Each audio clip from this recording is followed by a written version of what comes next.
Por que as pessoas vão morar nas ruas? Vivemos em um mundo que muitas das vezes não entendemos por que tantas pessoas ficam vagando de um lado para outro. Parece existir um mundo à parte. São vidas de pessoas e histórias que muitas das vezes são esquecidas pela sociedade, mas que não podem ser por você, cristão. Descubra por que as pessoas vivem em situação de rua e risco e saiba o que você pode fazer para ajudar.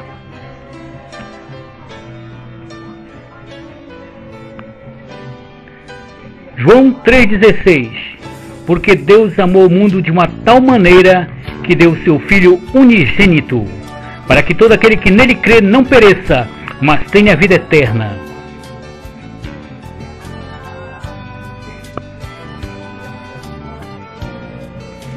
Estas pessoas estão pelas calçadas, vagando de lado a lado, dormindo em praças ou mesmo debaixo de viadutos, favelas, protegidos por papelões muitas das vezes, ou por barracas improvisadas. Elas não têm endereço fixo, elas não têm almoço como a família aos domingos ou finais de semana. Entre muitos dos caminhos que percorrem diariamente na cidade do Brasil inteiro, eu presencio inúmeras pessoas sentadas nas calçadas, com um olhar distante, como se estivesse observando nada. Percebo outras ainda pedindo dinheiro nos faróis e outras perambulando sem rumo ou destino.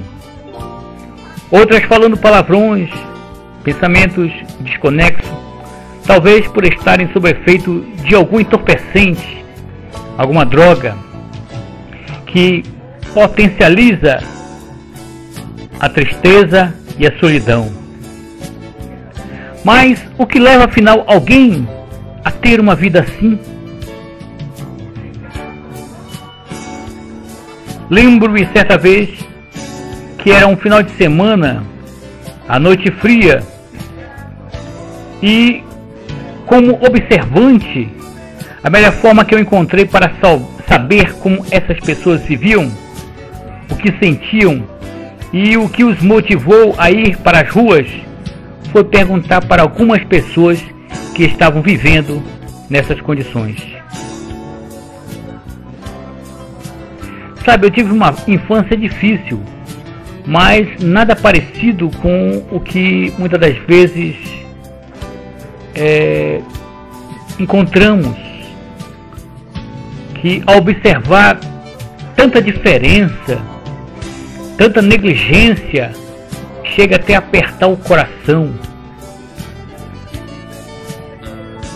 Ouça agora um testemunho de uma pessoa que encontrei. Eu era um técnico em eletrônica, perdi o emprego, o lar e estou aqui nas ruas hoje. Disse certa vez, com lágrimas nos olhos e uma voz embargada, um homem que conheci e que aparentava ter uns 40 anos. Segundo a socióloga Luciana Ferreira Machado, no cenário atual das cidades brasileiras, a questão da população em situação de rua é considerada um processo de exclusão.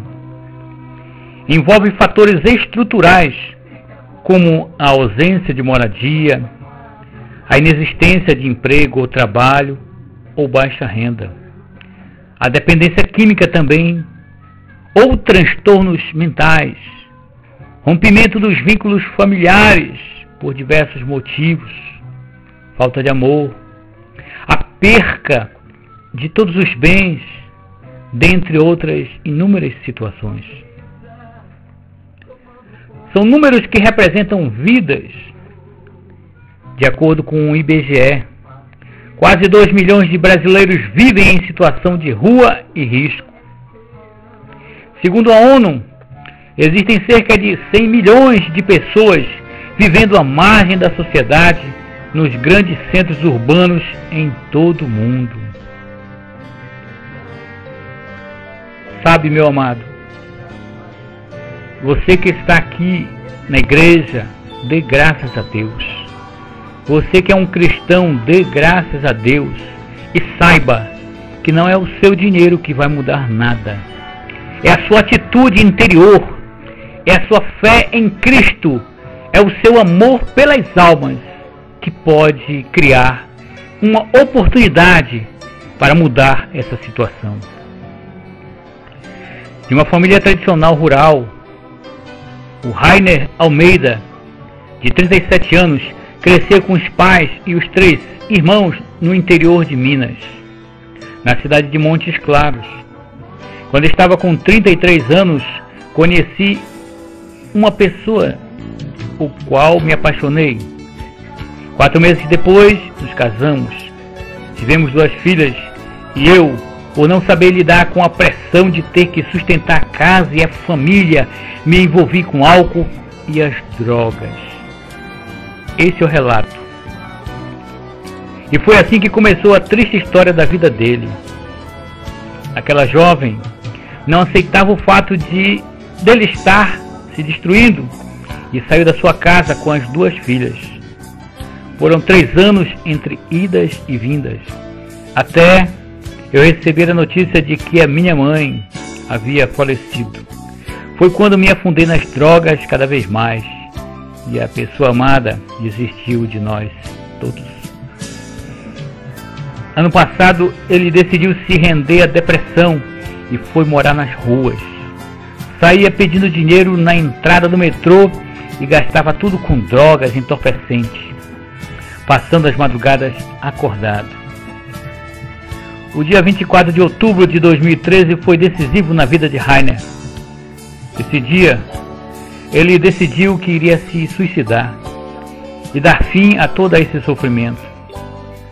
Lembrando que estava no Parque Dom Pedro, no centro de São Paulo, em direção ao viaduto, ele, para se jogar, percebeu quando uma jovem ofereceu uma oração. Ele aceitou, mas ela não orou naquele instante por ele não, e sim levou a uma tenda do grupo Anjos da Madrugada. Chegando lá, me apresentou ao Bispo Santos. Este orou por ele, pediu que me servissem um alimento e me dessem roupas novas. Quando ele conversou comigo, a vontade de me suicidar foi embora.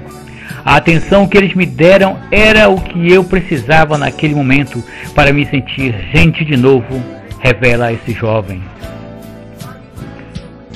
Às vezes pensamos que não temos nada a oferecer, ou que o dinheiro que temos na carteira é muito pouco para ajudar alguém.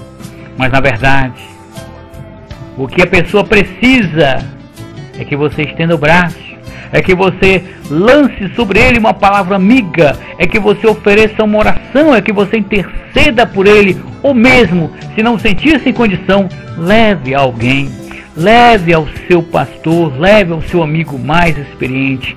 Cristão, você é um vaso de bênção ou é um canal de bênção? Lembre-se, o inverno está chegando e para ajudar a espantar o frio não basta apenas o cobertor.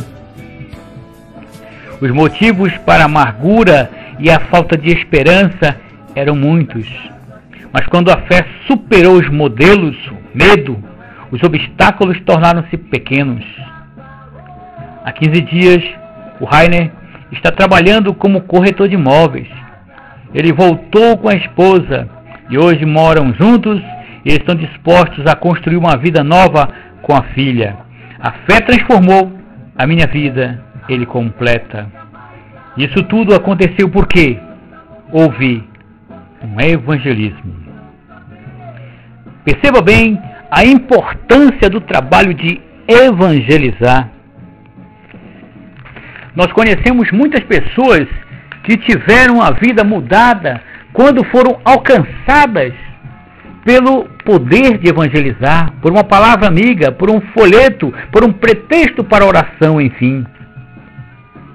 São ex-advogados, ex-atletas, ex-engenheiros, ex-empresários, médicos e até pessoas que falam 3 idiomas e que, por conta da pressão profissional, da busca de emprego, da pressão de tomar conta da casa, das perdas financeiras e até mesmo das desilusões amorosas e familiares, escolheram ir morar nas ruas para poder viver. Faça a sua parte. Você pode mudar esse quadro, sim. Você, cristão, que me ouve.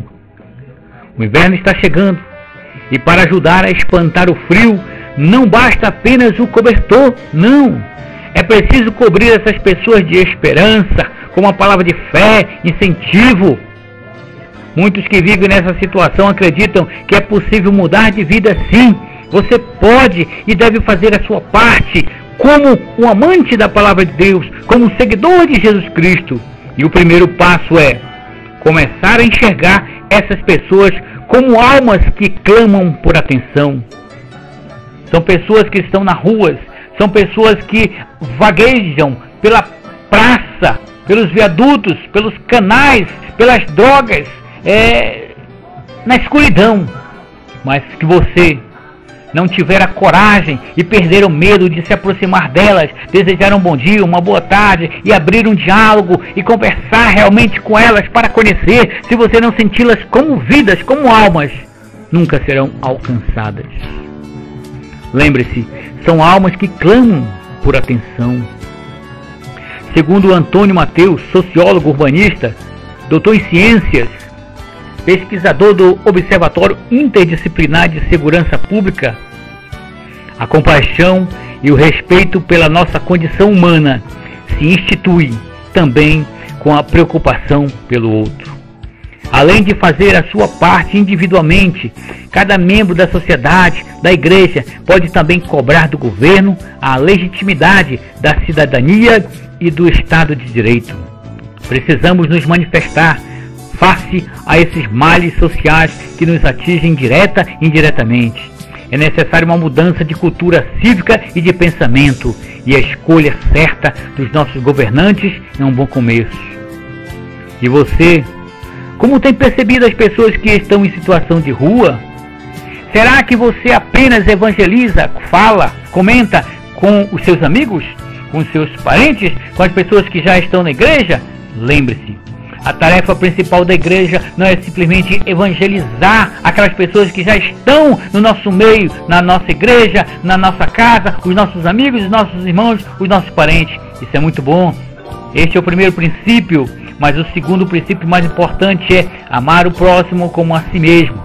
Olhar as pessoas, tendo elas uma vida, uma alma que precisa conhecer a verdade e, acima de tudo, romper a casca do ovo, conversar com elas, estender-lhes a mão, dar-lhe uma ajuda, seja uma ajuda financeira, seja encaminhar a alguém, a uma entidade, a um órgão, seja oferecer um cobertor, seja dar uma palavra. Você pode evangelizar, sim. Pensa nisso. Não espera pelo teu pastor, não espera pelo irmão mais fervoroso. Não, faça a sua parte.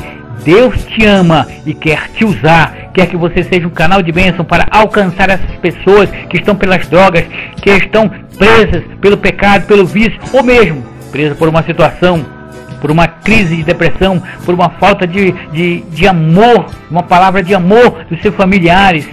Tenta, faz uma visita, participa como voluntário de um sopão, leva um folheto, uma palavra se não sabe falar, pede para alguém orar, mas faça a tua parte, cristão. Esta é uma das 3 principais funções da igreja. Lembre-se disso. A primeira missão é evangeliza os seus parentes, evangeliza os seus amigos. A segunda é trate bem os irmãos da igreja, sirva-os com dons ministeriais. E a terceira e mais importante, ofereça ao mundo o seu testemunho, o seu amor, a sua compreensão. Viva a verdadeira paz em Cristo Jesus.